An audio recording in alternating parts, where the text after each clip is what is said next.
My statement with these points. Last week, when the budget estimates were presented before this House, Honorable Speaker, and even when the chair for budget was highlighting some vote on the budget, Honorable Speaker, I saw honorable members across the political divide very happy. He did say that 500 million shillings has been added to GAF.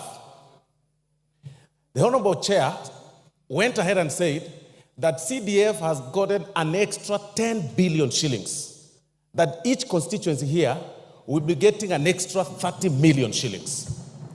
And everybody here was very happy. In fact, the honorable members who represent counties, commonly known as the honorable women reps, even did a post appreciating His Excellency the President, saying that, you know, Your Excellency, we are very happy you've added us 500 million. We pray that next year you even add the same amount or even higher to that amount, to the 500 million. Honorable Speaker, I do not understand. You cannot eat your cake and still have it. You cannot say on the other point, on the other hand, that you are supporting what the executive is doing in terms of funding you, what touches you, but you cannot show them where they'll get this money from, Honorable Speaker. What is your point of order and under what standing order? Mr. Speaker, I may not quote the point of order, but mentioning then you are out women of order. reps in this budget, Mr. Speaker. Order. Honorable Osoro. Order, Honorable Mbayu. I have made it very clear. For orderly debate, I'll give you every point you want. Tell me which standing order. The order, you've lost your chance. Go on, Osoro.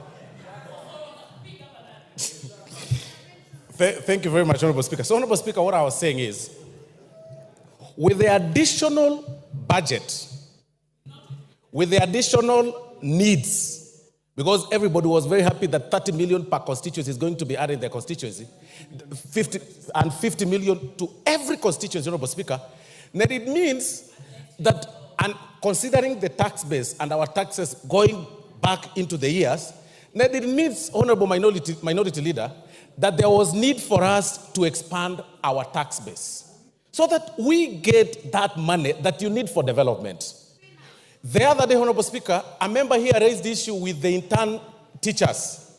Intern teachers who were suspended the other day, and some who are on contractual basis and need to be employed on permanent basis. Honorable Speaker, that needs money.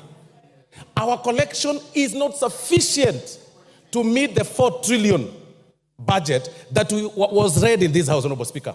That raises some questions, Honorable Speaker, in this House. What do we do? Do we continue borrowing? Do we raise our borrowing ceiling, Honorable Speaker, and start looking for money from the external sources? No. We need to expand our tax base, but not at the expense of Kenyans. We expand our it's actually a double benefit. We expand our tax base while focusing on manufacturing and local production of our things, Honorable Speaker. And I will single out two things, two very important factors, Honorable Speaker. What this report by the Finance Committee proposes is to increase the excise duty of China or other countries. That excise duty is going to be increased on only fully assembled motorcycles. What does that mean? Or finished product. What does that mean? The locally assembled motorcycles here will have a competitive price against those ones. Factories will have increased in our industries here, in the industrial area. People will want to assemble the factories for motorcycles at industrial area. Then that means we will grow our employment that we promised our people. It will have created jobs in this country. That is a positive, Honorable Speaker. Number two, Honorable Speaker, this report by the Finance Committee proposes to increase excise duty on imported table eggs, Honorable Speaker. I mean, it doesn't make sense, and I don't see Honorable Clive here, who is a good poultry farmer.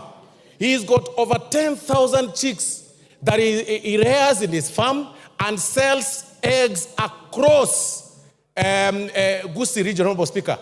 And he can tell you, his competitors get eggs from Uganda. His competitors get eggs, import eggs from Tanzania. What does this report propose, Honorable Speaker? This report proposes to increase excise duty on the eggs imported from those neighboring countries, so that we can be able to grow our local market, our local farmers, Honorable Speaker, in Muranga and including Honorable Gisairo, who is a poultry farmer, Honorable Speaker. Then on the positive side, this very report removes the excise duty on the eggs that are brought for hatchery, the eggs that are brought for production, not table eggs. When fertile eggs, and I'm being guided by Honorable Owen Bayer, they're called fertile eggs. I hope you're right.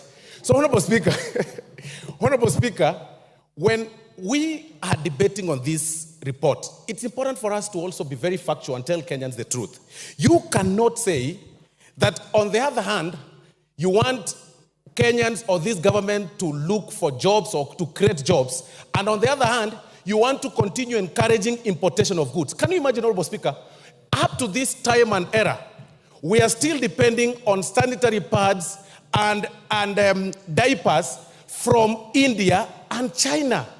What does this report do? Increases excise duty on the finished product of the sanitary pads and finished product of diapers to grow the local manufacturers. That was the proposal by the Kenya Manufacturers Association, because they also complained. We listened to them, the committee listened to them, to grow them here. Have we ever asked yourself here? Mzamo, what is your point of order, and on what standing order? Standing order number 83, Mheshimiwa Speaker. Mwenzangu amekuwa akizungumza akikadiria ule ugavi ambao umetolewa katika finance bill. Mheshimiwa Speaker, ametaja ugavi ambao unakuja kwa viti vya kina mama na ule ambao umekwenda kwa wabunge. Mheshimiwa Speaker, ukipiga hesabu ugavi huu milioni 500 unaenda kwa wananchi, sio kwa viti vya kina mama. Unaenda kwa wananchi, wanaenda kupewa mambo ya empowerment ili waweze kukuza uchumi. Mheshimiwa Speaker, pale ni mambo inaenda katika ukuzaji. Lakini zile pesa ambazo sisi tunauliza Mheshimiwa Speaker ni zile ambazo zimeenda kwa makadirio ambayo hayaleti uchumi juu, ni mambo ya starehe. Kwa hiyo Mheshimiwa Osoro, usiweze kudanganya wananchi ukasema wameletewa milioni 500 wakati mkono wa pili umechukua mabilioni. Mheshimiwa Speaker, asante sana. That is an argument. That is an argument. Go on.